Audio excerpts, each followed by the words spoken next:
So the sliding fee scale is eligible to all patients, regardless if you have insurance or not.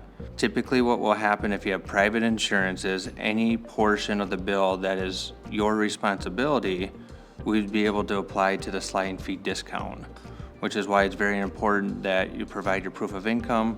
And if you have any questions on whether or not you would be eligible, please reach out to our financial counselors.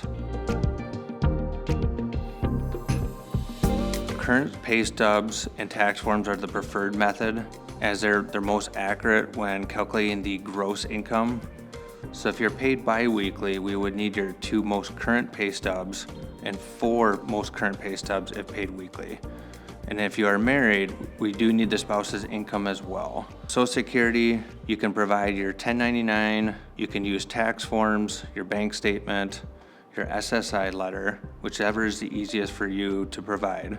Another popular form of income is your notice of decision, which is for Iowa Medicaid recipients, along with the notice of action.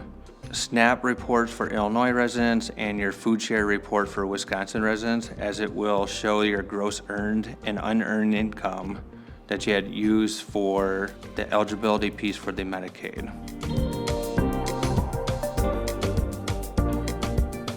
So at Crescent, we have different income level categories that are offered to each unique patient. So at the top, you'll see the letters A, B, C, D, E. And what that represents is there is a % discount associated to each one based off each patient's income.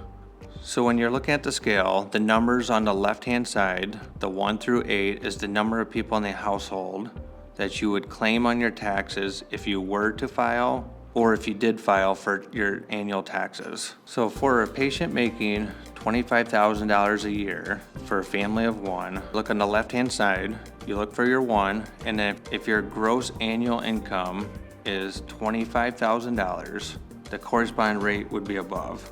You would receive a 50% discount. So what that means to you is, if your office visit charge is $200, you would get a 50% discount, leaving you with a $100 balance. Of that $100 balance, you would have an expected nominal fee of $35, which goes towards that balance. It's not an additional cost.